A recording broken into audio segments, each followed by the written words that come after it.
What's going on, everybody? Welcome to the After Effect Podcast. I am your host, Brian Stephen. But you can call me L Beezy, L Boogie, Big Brian, B Ron, LB, Barani. Welcome to episode 48. We have a very special guest. Dr. Anthony Ferguson is on the show today. Baltimore native.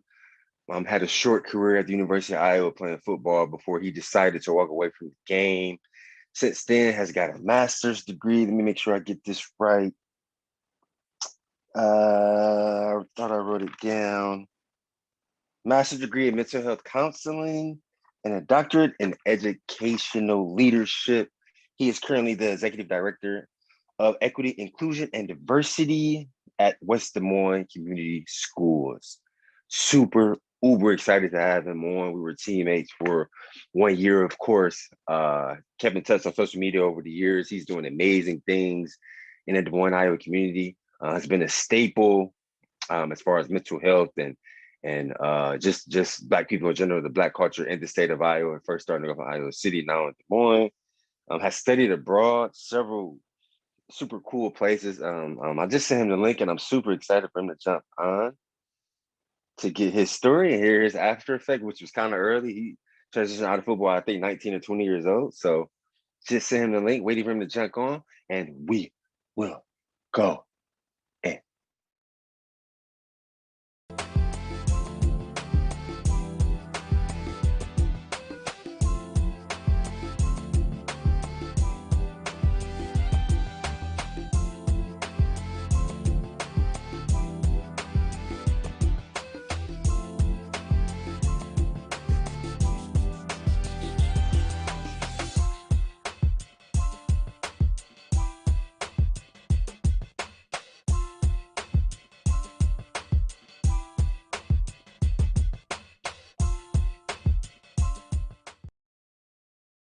What's going on, man? What's going on, bro? How you doing? It's good to see you, Hey, man. yes, sir.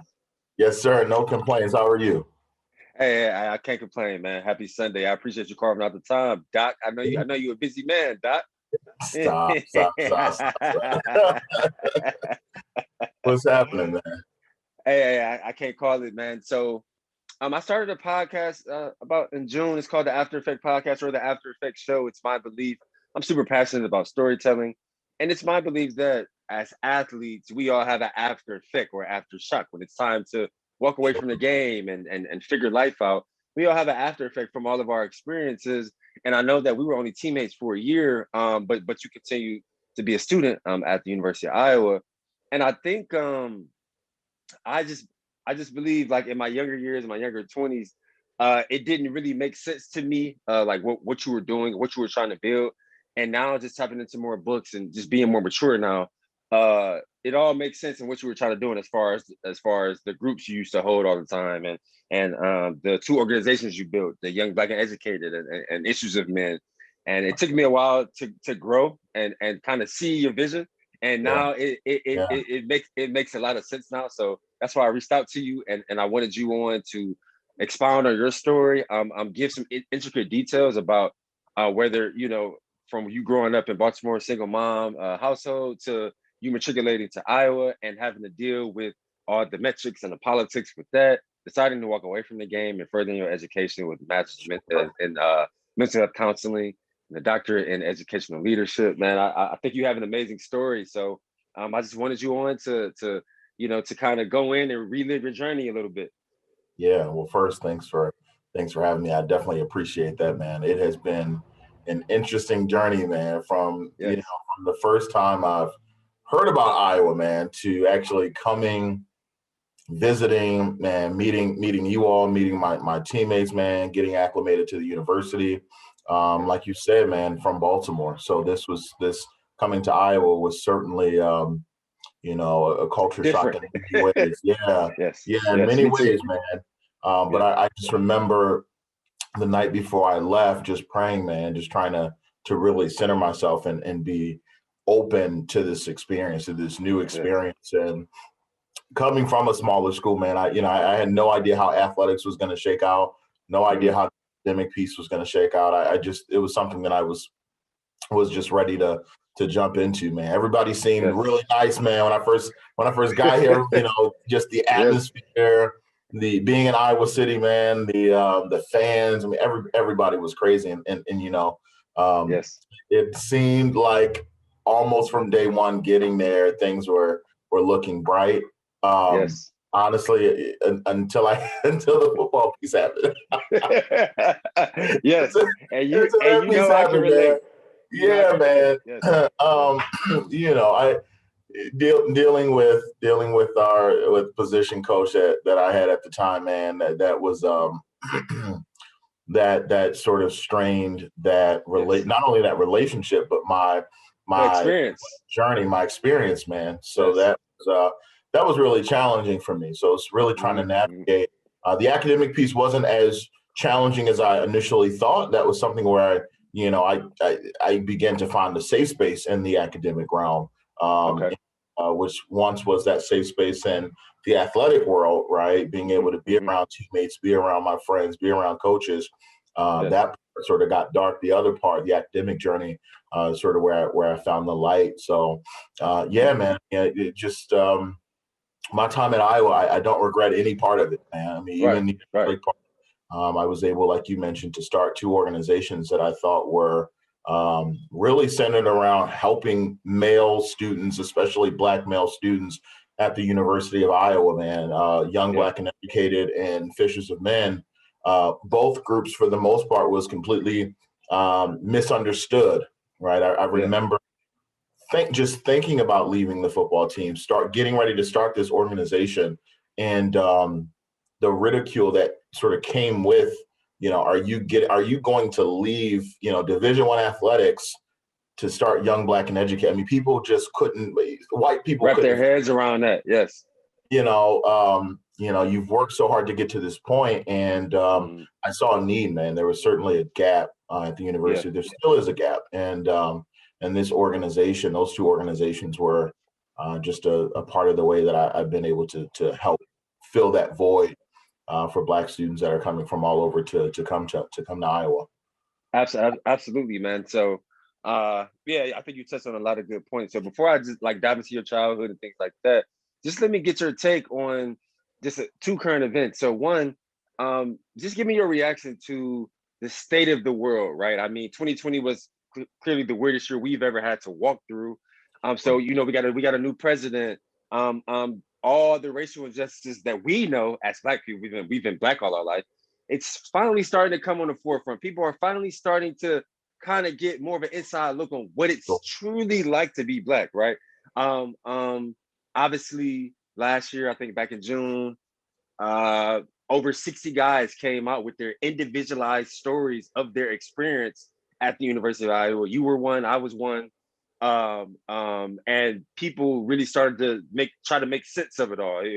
I felt like we had to take in so much, and then all those three things were happening while we're walking through a coronavirus pandemic that we've never ever seen, never had to wear masks. The world has never ever shut down. So just give me your reaction to how you handle all that kind of information in 2020 and how you're doing now. Sure. I think a lot about the voices of the unheard, right? When you have Mm-hmm. marginalized communities, when you put people in these uncomfortable situations, and when you refuse to listen to them, Right. their voices become powerful when they collectively come together. So, Yes. what we saw this past summer, right? I mean, everywhere from George Floyd to, right in our own backyards at the University of Iowa, Black Yes. voices, Black and brown bodies began to speak out about injustices that has been ignored for far too long, right? Far too long. Yes.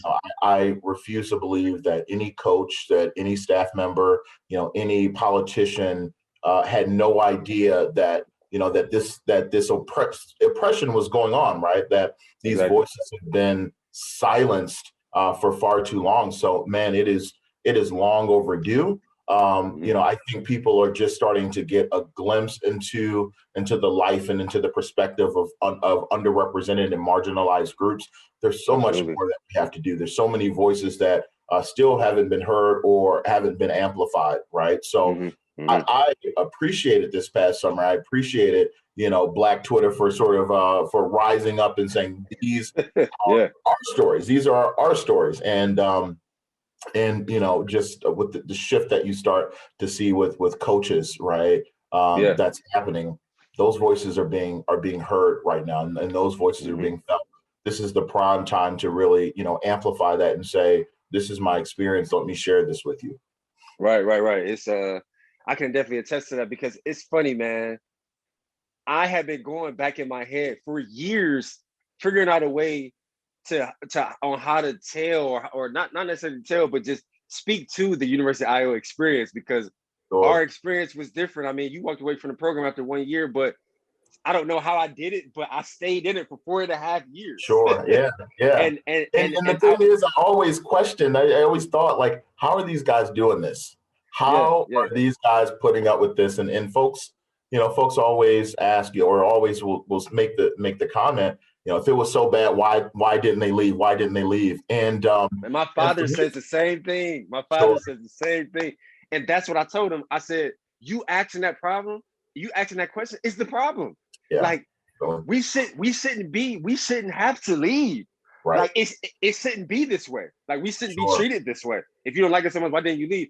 I shouldn't have to want to leave. It shouldn't be that way. It should be Right. fair. It should be respectful. It should be everyone treated the same. You know what I mean?"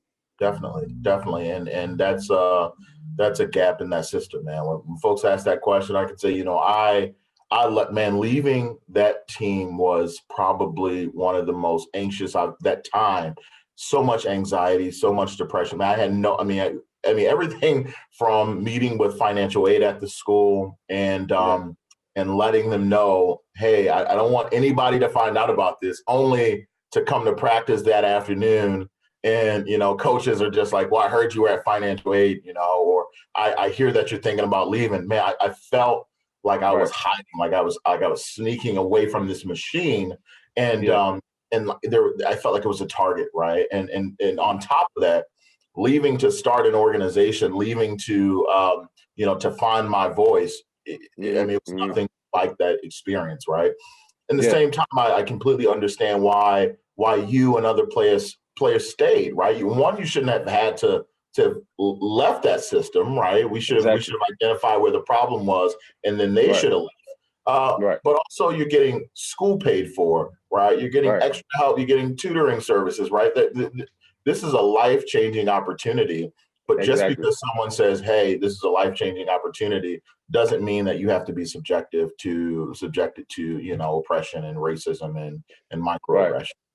Right. I'm telling you, man, and I'm glad that James Daniels kind of spearheaded it. Obviously, he's an NFL player, and he Yeah, came out. He came out saying, there's too many racial disparities, and I think he kind of gave me that courage to say, okay, I'm gonna come out, and I made a video, like a 30-minute video, and really dove deep into that experience, because 4.5 years. I mean, I was I didn't think it was trauma back then. I didn't think that sure, was trauma back then. Experiencing all the verbal abuse, the personal demeaning about the inner city of Cleveland, about where I'm from, just all these things.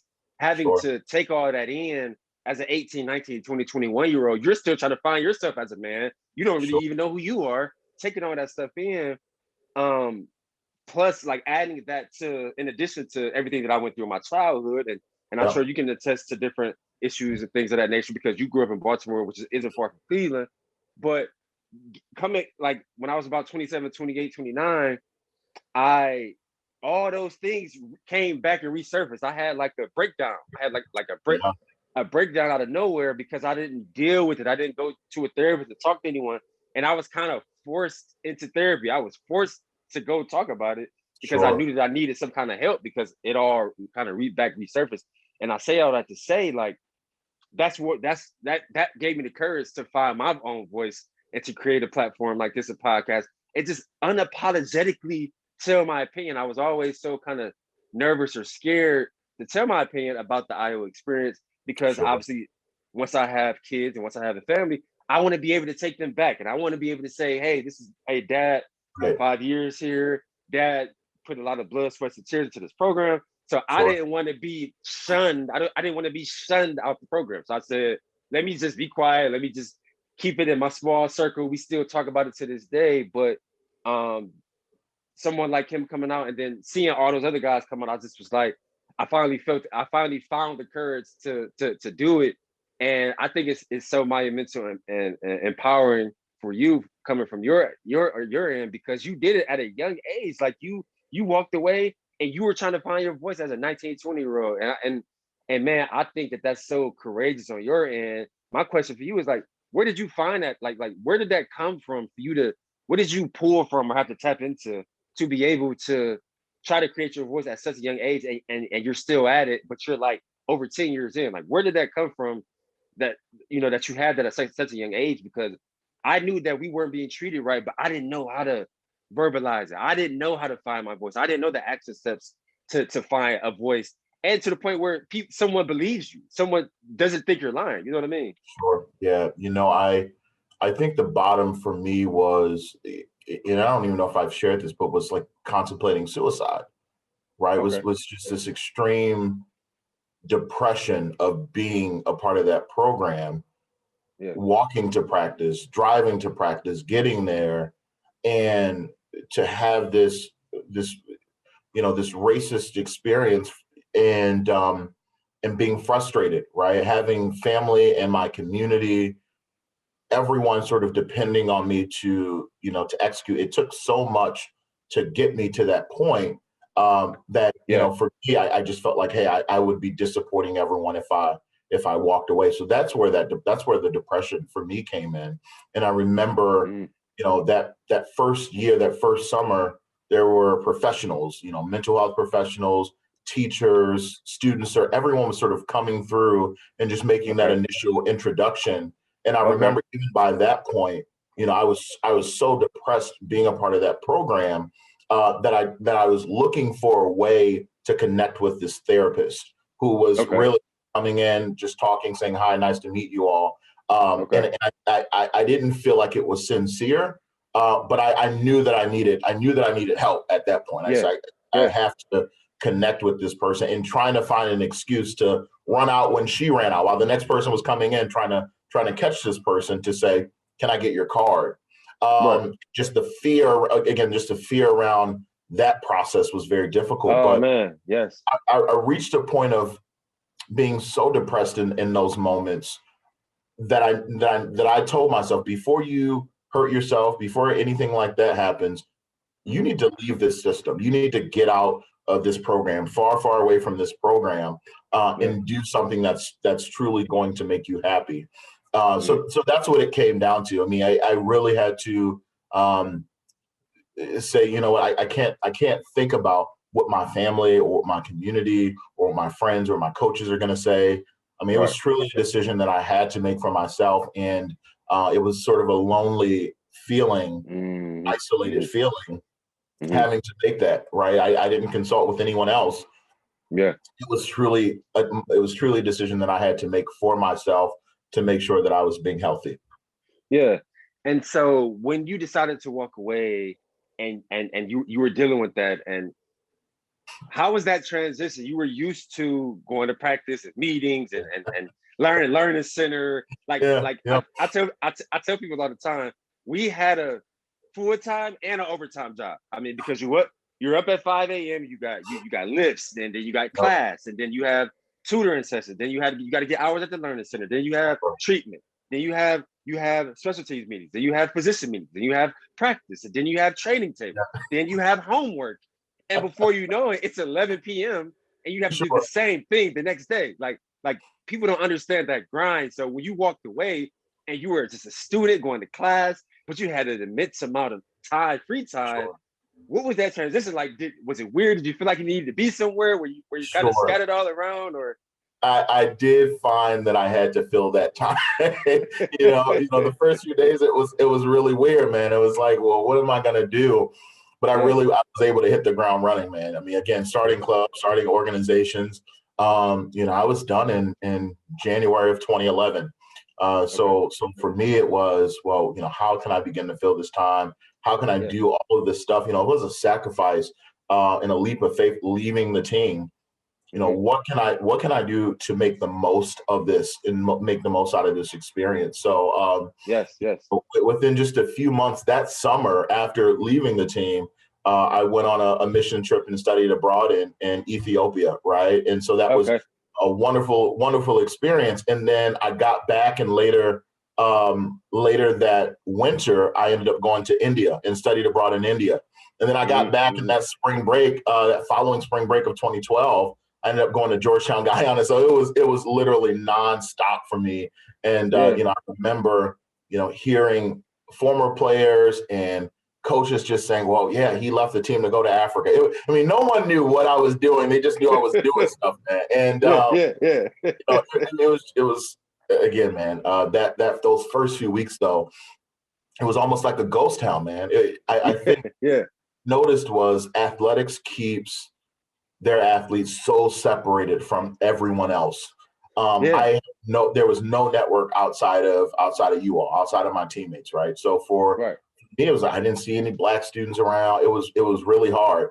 And Right. after about a month, I got involved with a few organizations, the Black Student Union, InterVarsity Christian Fellowship, and I started meeting people. I started seeing people.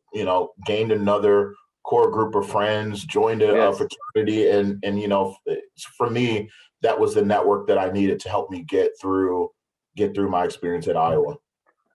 Definitely. How did you, man? Because it's so impressive to me how your level of productivity, because like you said, you were depressed and you had notions and thoughts of suicide and things like that, but you continue to pull yourself out of it while keeping a high level of productivity. Like, okay, I walked away from the school. Okay, what can I do? Like, how can I make the most of me walking away from this program? Okay, I'm gonna start two organizations. Okay, I'm going to look at study abroad options. Okay, I'm going to join a fraternity. Okay, I'm going to join the Black Student Union. Okay, I'm going to gain a new diaspora of friends. Yeah.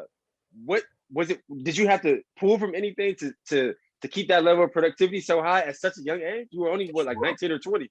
Yeah, my family, man, was huge.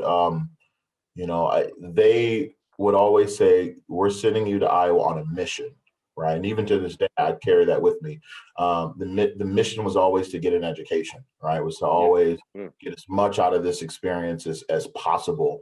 And so, and I think sometimes they may have confused what they wanted with, we're sending you to play football, but what they really meant was they were truly sending me to Iowa to get an education and to make the Yeah. most of this experience, no matter Right. what that might look like. And so when I left the team, the first thing, when I met with financial aid, I said, hey, even if I can't come back, if I lose this scholarship, if there's nothing left for me, then I was going to go to Kirkwood Community College. I was not going to leave this state without a degree from Iowa.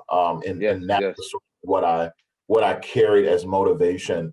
The other piece, of doing all of this was I really saw a gap in the system. I saw a gap with Iowa football, with Iowa athletics. I saw it with the University of Iowa as a whole, and I saw it definitely within the Iowa City community. There were Black people coming to the university, and they weren't being connected to the community, right? And for me, that was an issue, right? They weren't having an environment that really reminded them of home, that nurtured them, that helped bring them along, pull them along, right? And so that was my passion, man. I come from, a community that shares, that cares about one another. So for me, in those organizations, I was really able to create those environments and create that space for people like us, people that look like us, to begin to come together and know that they weren't in it alone. Right. Man, absolutely. That's a powerful story, bro. And that's a perfect segue to my next question. So talk about the culture growing up in Baltimore in the 90s. I was born in 89. I think you was born in what, like 92, 91. I always feel old when I say this, but we didn't grow up like the generation now. We didn't have the internet. We didn't have YouTube. We didn't have videos. We didn't have camera phones. We used to really be outside, trying to find us things to play with, or playing with each other, or getting creative. We really had to be creative growing up in the 90s. It was so different. So paint me a picture on you growing up in the 90s in Baltimore. I read, single mom household. So just paint me a picture on how that was for you. Yeah, for me, I grew up with my mother and with my older brother, and I always say under the supervision of my grandmother, because she was the constant force in my life.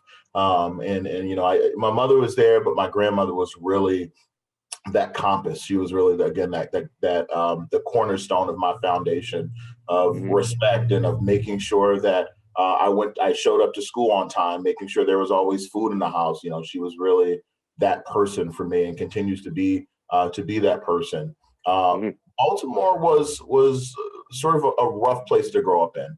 And in a lot of ways, I'd say I got shielded from that, but in some other ways, I think I took some of those blows that came along with growing up in Baltimore, right? Yeah. Seeing poverty wasn't something that was new to me, right? It was something that I was used to, that I was familiar with. Going to Baltimore City public schools, again, a lot of my friends, they struggled, their parents struggled. But when you're in it, you truly you don't know that, right? You don't know exactly. we're all it's normalized. It's right. normalized, so it feels normal. Yeah. Right. And so I was able to take the blinders off when I got to high school. So I got recruited to play in high school and small private high school in Baltimore, and predominantly white. From that moment on, I was able to see the different levels of living, right? Folks who were family multimillionaires, great homes, great neighborhoods, all of that compared to where I was coming from, right? Taking a bus 45 minutes to an hour just to get to this school. And it really sort of showed me that polarizing effect of, it's not normal to have people selling drugs in your neighborhood, right? It's not normal for you to hear gunshots, fairly often, right? Exactly. And so started putting some of those things into perspective. And again, just going back to this idea of sharing in the community. Even though all of that was happening, the community that I came from in Baltimore was one that really shared, really cared for one another. If I got in trouble at a friend's house, by the time I got home, my mother already knew about it. My grandmother, it was this communal type living. And there was really love in that environment, right? So it's tough, but along with that came the love aspect as well. So when I entered athletics, right, that was important for me. You can be tough, you can yell, you can challenge your players or athletes, but I just always, recall coming from that culture and space of love, and for me, getting to Iowa, I think a lot of that was missing. Yeah, definitely, man. So talk about when you kind of started to come into your own, like you said, once you got to that school and you started to get recruited, and this notion that, hey, maybe I'll be able to earn an athletic scholarship, that notion started to kind of become a reality. And then what went into your process ultimately of choosing the University of Iowa to further your athletic career and your education? Sure. Yeah. I was always the type of student that, just the type of athlete, I'm just going to put my head down. I'm just going to work. I'm just going to grind it out. I wasn't really interested in what's the big name school, who has better athletes, whatever. I was always, focused on, what type of education am I going to get? Are the people there going to be nice? Are they going to treat you nice? Are they going to treat you with respect? That was always the thing that sort of drove me in this process. So that was really different in my mind from a lot of athletes. And I had quite a few scholarship offers, athletic offers. But for me, it really came down to deciding. And when I met Kirk and when I met Coach Wilson, those guys, they came to my home, they sat down, they had dinner with my family. I knew then that, hey, this is a program. These are people that I can see myself working with, right? I can see myself in this space. My family certainly wanted me closer. It really came in Penn State, but they really wanted me to be closer. But there was something special about Iowa at that time, and still now there was something special about that place. But for me, I recall taking a look at schools, and I said, well, if I don't play football in college, what sort of schools can I get into, right? I remember asking my admissions counselor that, and he gave me a list of 3 schools, and he's like, these are your top 3 choices. Okay. I won't tell you what schools they were, but I said, and I think there may have been a community college on there, and and that's great as well. But I said, I think I'm gonna play football. I think I actually play football. It was just, the opportunity that athletics, provides for Right. students like us, man, kids like who grew up like us, is astronomical. So I knew Exactly. this could be a powerful vehicle for me in the Mm-hmm. future. So again, my athletic abilities has allowed me to, it's carried me a long way. The rest is Mm-hmm. just grind and a lot of grit, a lot of grit. Oh, okay, definitely. I got you there. So, something that I think always goes under translation is that transition from like you, the inner city of Baltimore, for me, the inner city of Cleveland, and going to Iowa City. Like you said earlier, like you preluded to earlier, it's a culture shock. We come from areas where it's all Black people, and Yeah, we never have to interact with anyone white. Now I know you said you went to a high school, and so you got that early, and I'm yeah, sure you were able to pull from that experience when you got to Iowa City. But for a person like me, when I came in 2007, I had always went to public schools, and so the only white people I ever encountered were a couple of teachers in the school, sure. and maybe if we played a white high school in football or basketball. So it was a Sure. competition thing. But coming to Iowa City and it's a 97% white state, and Yeah, I go to a class of 200 people, and it's like two Black people. It's me and yep, another, like, sure. it literally took me about 6 months to get comfortable. I didn't start to feel comfortable in Iowa City till like December, because we got a certain slang and we say certain words a certain way coming Sure. from Cleveland. And so when I would talk, I would just talk normal, and Sure. people would literally be having a hard time understanding what I'm trying to say, and it Yeah. just Yeah. felt weird for me. It felt weird for me, So how was that transition for you? And I know, once the football activity started and training camp and all that, everything was just so tough. You can yell at, verbally abused here, just everywhere. So what was your transition like? For that 1 year in 2010. Yeah, man.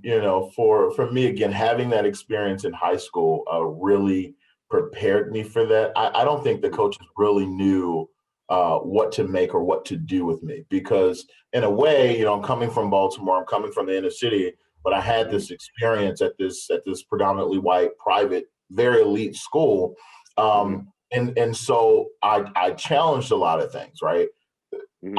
I didn't feel like I needed to stay in that situation, which is why, I ended up leaving. I didn't know where I was going, but for Yeah. me, I knew I didn't have to deal with white people being racist. And I think that, that's challenging when you come from where we've come from and we're thrown Mm-hmm. into this weird cultural environment and people Mm-hmm. are making jokes and sometimes we bear with that because we say, hey, I know that my future, I know what's at the end of this tunnel is going to be Right. worth it. And for me, I remember telling a coach that I wanted to take classes during the summer. And he was like, Mm-hmm. why are you taking classes during the summer if you don't have to? I said, well, I like to graduate early. Right. And he's like, what? Like, Yeah. you're a register. You're not getting out of here early. Like, what are you talking about? Right. And Right. just my thinking, right. When I got to Iowa, it was a bit of a culture shock, but all Mm-hmm. in all, I was really able to navigate that system because I had already been in it, right? And Yeah. some of the things that the coaches were saying, or people that I would encounter, professors were saying, I was really able to sort of navigate that. I'll say from a different lens, from a high level, because I had already Mm-hmm. been in that situation. So some of the things that Right. that I Right. Right. felt were just blatantly disrespectful. I was just like, hey, Exactly. I'm not going to tolerate that. I don't have to be here. And when I left and started YBE, when I Exactly. was Young, Black, and Educated, in a way, I saw that as, I remember having conversations after I left with other players, like, this is how I did it. This is how I left, and you don't have to be a part of this, if you don't want. And Yeah. just depending on Yeah. grades, family structure, some students took that and left. Others, you just got to you stay and you deal with it and you hope things get better. And sometimes Yeah. you actively work for them to be better. Yeah. Yeah. Definitely, man. That's powerful. And I know you already expounded on you making that decision to walk away from the program and how it was when you left, and all the different things and nuances that you started once you left. So I like you alluded to earlier, I saw that you studied abroad in India, Ethiopia. And so paint me a picture, like give me more of an inside look on what that experience was like. Because when I read that, I was like, oh wow, like I had never that went over my head. I didn't know that about you. So paint me a picture on those experiences. I mean, uh being immersed in those in a different kind of culture like that around all these different kinds of people who don't come from where you come from. What was Sure. that like? What moments stood out? I mean, give me some details about those experiences. Yeah, I'll say this again. When after leaving the team, being in Iowa, I told myself that I was going to take advantage of every opportunity that presented itself, from being the first student TED Talk speaker at the University of Iowa to Right, studying abroad to studying at the National Law School of India. I said I was going to jump on every opportunity that came across my email. right. Um, I found out about the Ethiopia trip probably about 45 days before they were getting ready to leave. And Okay. each student had to raise around $3,000. And at that Okay. time, I had probably about negative $25 in my account. Yeah. Broke college student, just Bro, getting college by. days, man. But I said, and I went to this meeting with some friends, and I'm just sitting on the side. They just brought me along. They had been planning this for an entire semester, and then someone looks up. One of the facilitators, she just looks up and says, "Anthony, do you want to? Is this something you want to be a part of?" And she explains to me that process. Anyway, I wasn't able to raise all of the money. I had to go to a former high school coach, and he helped him and his family helped finance that trip for me. And Okay. blessing, Yeah. touching down in Ethiopia, touching down on the soil in Africa, knowing that Man. um, the people with my skin color, that they were in the majority there. Mm-hmm. It's a powerful feeling. It's something Mm-hmm. that I haven't felt since then, right? Just Mm-hmm. knowing that on that land, right, from where we originated, right, um, Exactly. empowering experience, man. And Mm-hmm. again, we got to do some mission work there as well, and just seeing the faith of our Ethiopian counterparts there as well Mm-hmm. was just always resonated with me. And when we left, I remember, asking, what do you want us to take away from this experience? We all had different things that we were taking. What do you want Mm-hmm. us to take? How do you want us to share about this experience? And they told us, be careful how you talk about this experience that you've had here, right? Mm-hmm. Oftentimes, Mm-hmm. if you're watching TV or you see the babies from Africa and it's feed the children and all of this, how are you going to talk about this experience? And that was an eye-opening moment for me, because listening to my peers talk about the experience, it was already a little bit different than how I talked about it. But for me, it was just really empowering. It was inspiring. It was motivating for me to be able to be with people that look like me. Um, it's a special place, man. When I was able to go to India as well, I was thinking about law school at the time. So I went on this study abroad trip. It was at the National Law School of India, and Mm-hmm. to see their caste system, which is Mm-hmm. really a lot like the race system here in the United States, and to see how they're dealing and navigating with some of those issues as well, and how it doesn't just pertain to the U.S. Right, and learning different ways and methods of actually addressing that. I Right. came really hungry, being at the University of Iowa, to make change, right? To not Yeah. just talk Yeah. about it, be about Yeah. it. And everything from talking about my experience at Iowa. It's funny how things just come full circle, right? Yeah. Because I wrote some articles, I read, I was featured in some articles Mm-hmm. talking about my Iowa experience 10 years ago. A long, a 10 long years time ago, ago.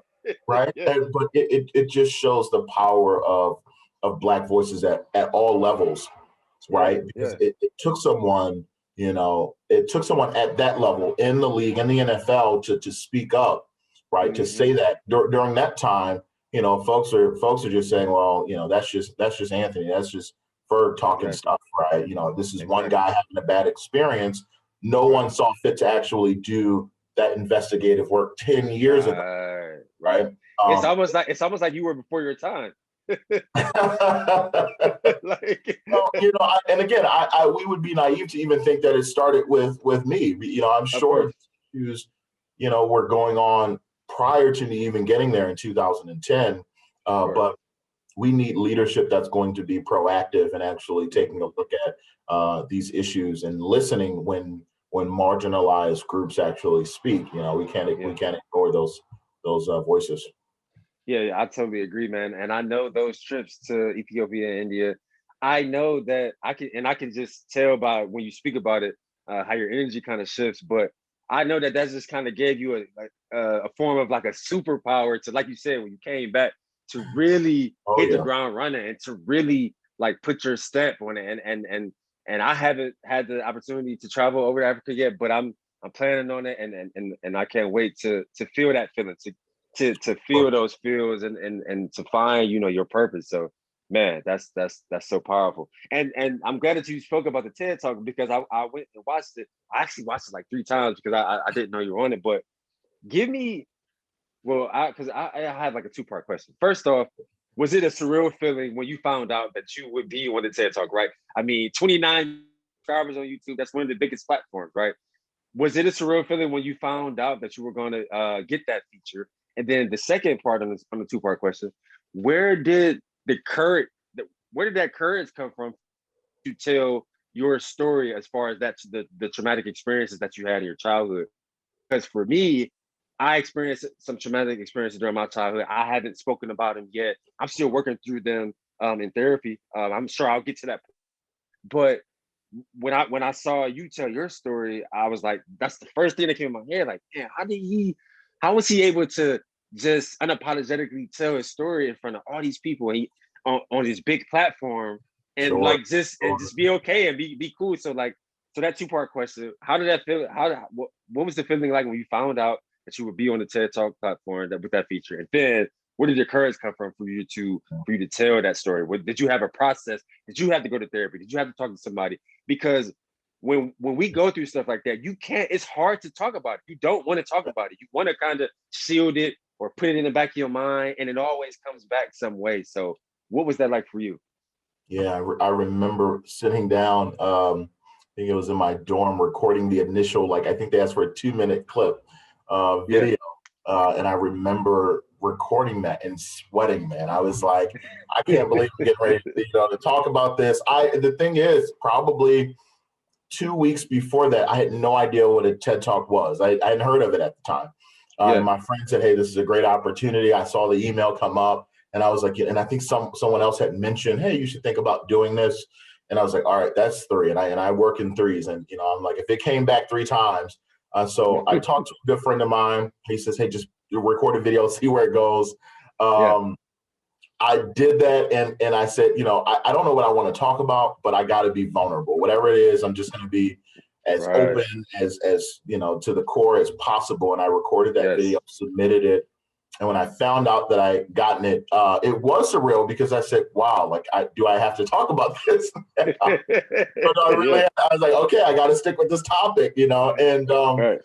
but when I left the team, I was I sought therapy. I got therapy from University Counseling Services, and Okay. Okay. that initial session, I remember my counselor asking me, at the end of this, at the end of this journey, what's going to make you feel better? What's going to be therapeutic for you? What's going to help you?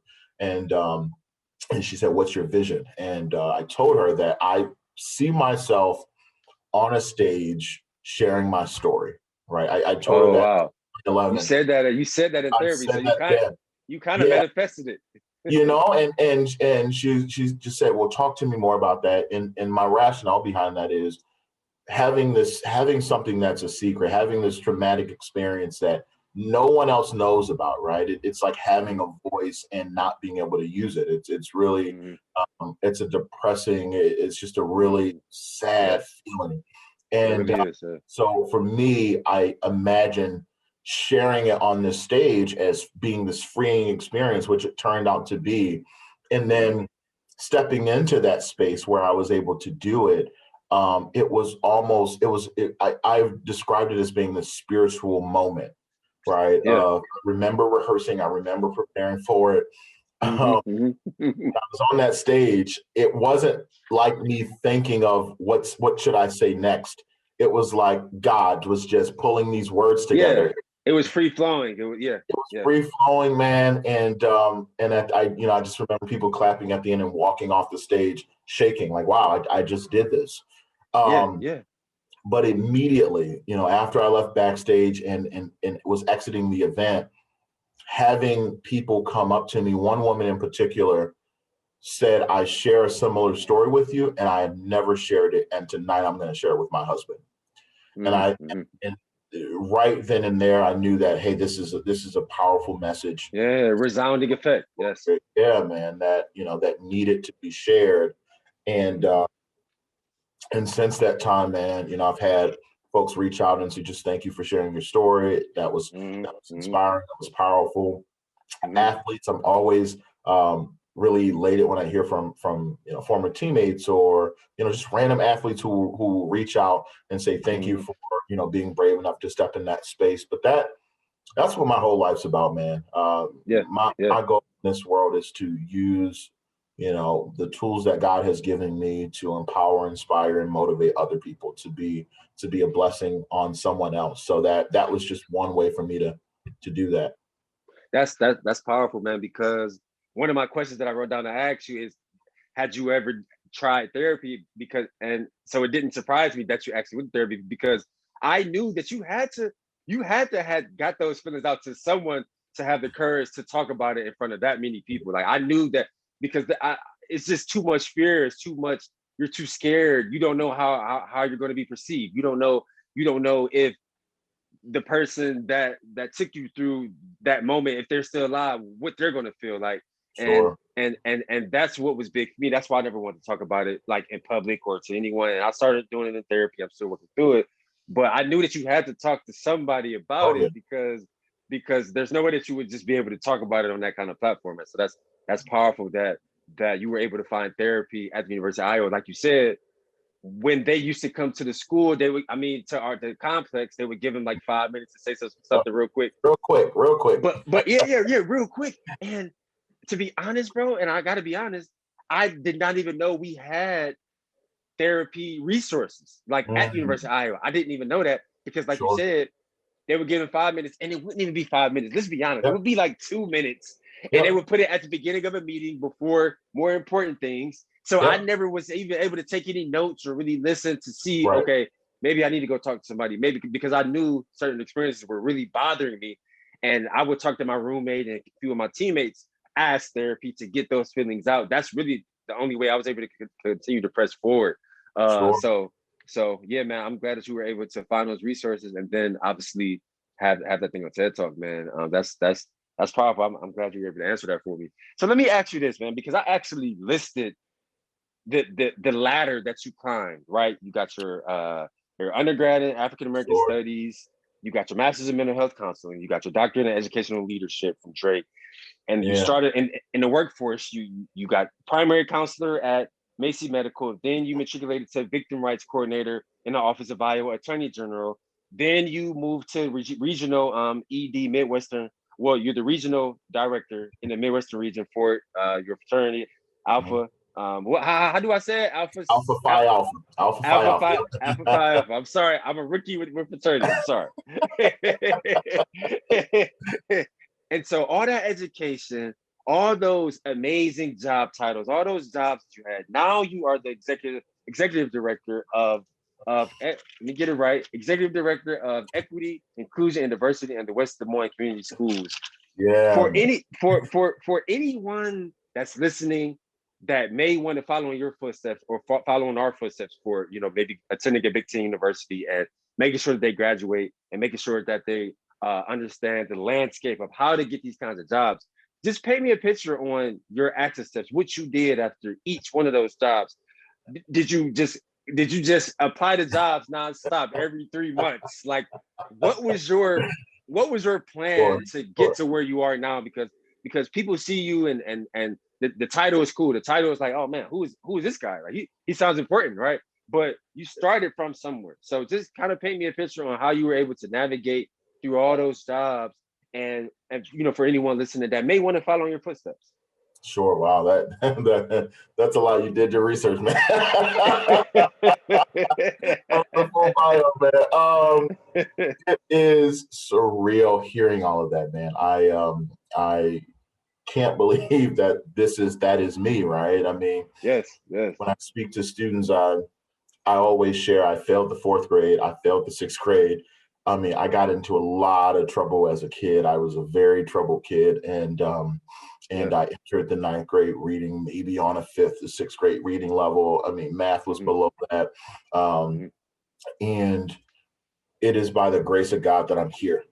That's Yeah. that's that's the only way that I can put it. I mean, I've had people in my life, in my space, who poured into me, who gave to Mm-hmm. me, unrelenting, who just had the heart to show me the way. And along that journey, I was receptive all at every turn. I wanted to. I was a blank slate. Whatever somebody said, I hung on to those words. I Mm-hmm. used it. Somebody said, "Hey, you should apply here." I applied there. When someone said you should look at this opportunity, I looked at that opportunity. Um, I couldn't stop. I just remember the mission that I'm on out here, right? And Mm-hmm. always say, I lived on a street called Force Road, Force, and she said, you're not going to be on Force Road your entire life. There's Yeah. more in the world for you. And Yeah. I play that over and over, right? I'm not going to be there. I'm not going to be there. There's something out there. And Mm-hmm. for me, at every turn I give, there's no way to receive with a closed hand. So if you're Mm-hmm. giving, I think it will come back. Mm-hmm. I'm very intentional, right? That's the other thing, and almost to a fault about my future, about my life, and about my purpose. Um, this school thing, I don't know where that came from. I struggled so much, It was I could not stop. I wanted to grab these pieces, when I think about being at Iowa and getting this degree in African American studies, right? It was because I'm passionate about the Black community, right? And Yeah. for me, Right.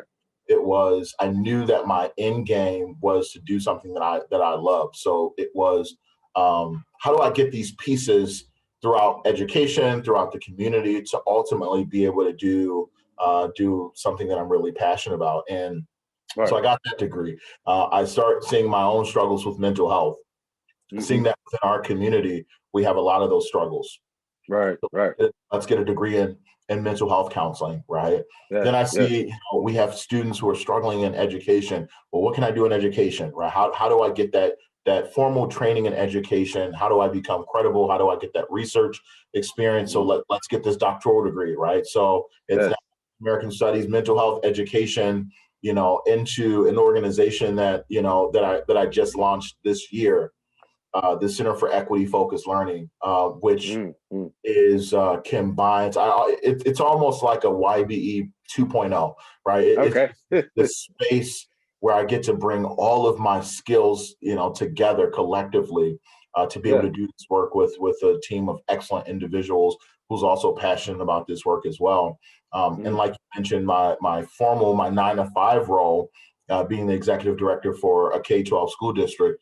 I mean, it really Mm-hmm. allows me to touch the community, to touch our students, our school board policy, right? Talking to our district leadership, in a Mm-hmm. space that needs it so much, right? In Right. Iowa. And so for someone that may be watching this, I'll just say keep going, right? Try to Mm-hmm. figure out Mm-hmm. what your purpose, what your passion is.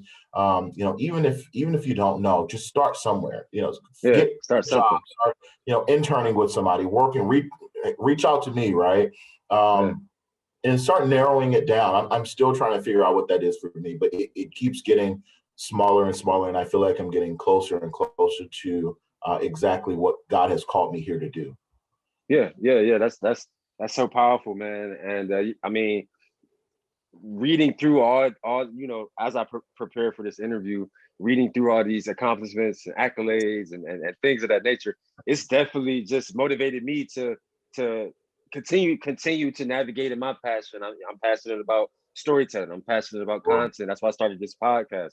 I'm passionate about fitness, so I'm developing lifestyle brand, Sure. things of that nature. But I've needed guys in my circle, and it doesn't have to be my inner circle, but former teammates. I've needed to see, guys like you, other guys starting different companies, starting different organizations. It's helped me to wither the fear of Yeah, starting something, right? Because sure. I come from a family where it's not a lot of entrepreneurs, so I haven't really seen a lot of that growing up. So naturally, you have a bit of fear, but seeing guys like you, seeing guys, starting organizations and companies and just killing it, it's definitely helped me to ease ease the fear and just Sure. bathe in authenticity, bathe in passion, and know Yeah. that you'll continue to soar. So yeah, I appreciate you for that, man.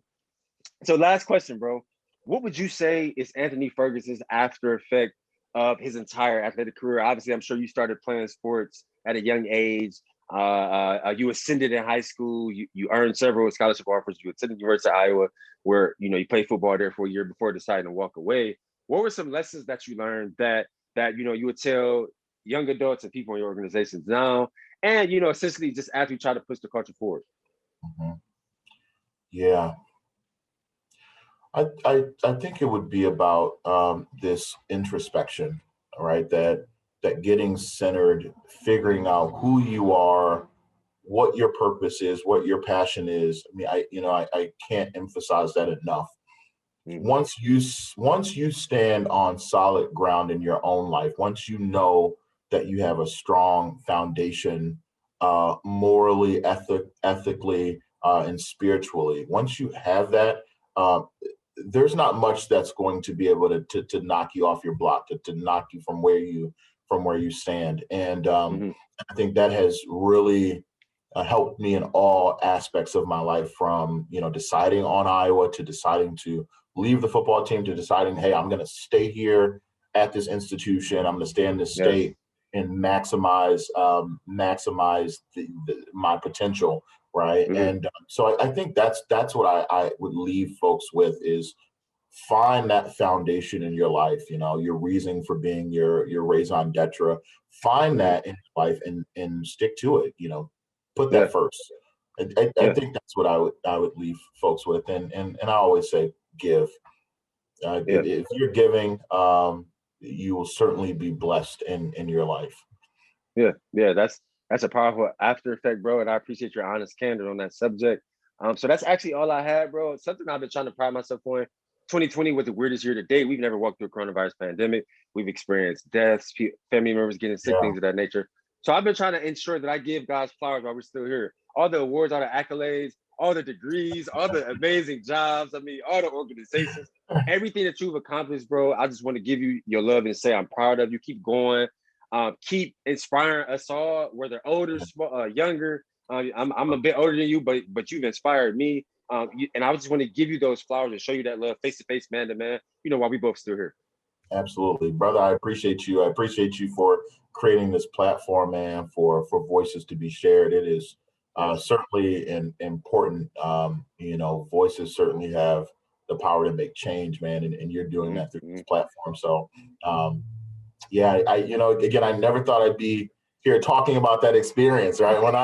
Yeah, That's like a yeah, different chapter of my life. So this has been very therapeutic for me as well. Just being yeah. able to reconnect, man. I appreciate you for allowing me to speak here. Certainly. Absolutely, man. And I definitely plan to have you on, maybe have you on in the future, maybe from like a round table aspect. I'm still conjuring it up in my head who I can get that would create some good perspective and different topics we could discuss. But yeah, I look forward to speaking in the future. I finally got your number now. Let's definitely keep in contact. And yeah, man, we'll be speaking down the road. All right, brother, man. You take care. All right, you take care, man. Happy Sunday. Yep. All right. Yeah, guys. So again, I thought that was a very powerful episode 48.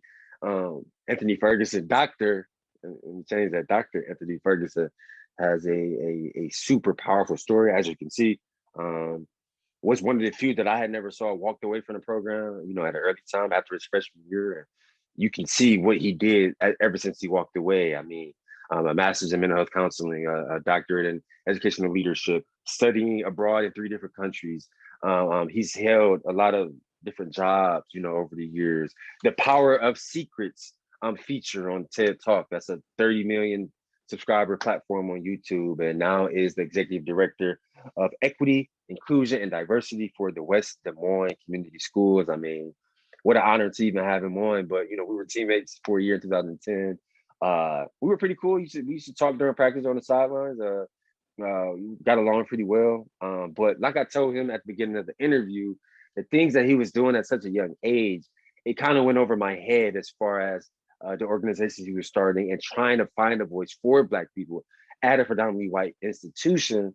It kind of went over my head because I think we get so immersed in the grind, the everyday grind of what we're trying to do, what we're trying to accomplish, that we don't see, those things like that, those kinds of people's efforts like that. So I thought that was so powerful, and I'm excited to have him on in the future for some roundtables of the sort, especially with him being a licensed therapist and a doctorate on the education leadership side, and really knowing and understanding what equity is, what inclusion is, what diversity is too. So again, if you watch this whole episode, please leave a comment if you have a question.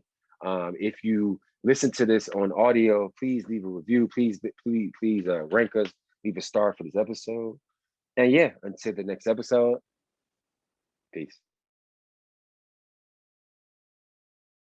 Subscribe to LeBron Daniel TV, but you already knew that, where we dig deep and find our hustle, and every single day we are better than yesterday. Subscribe.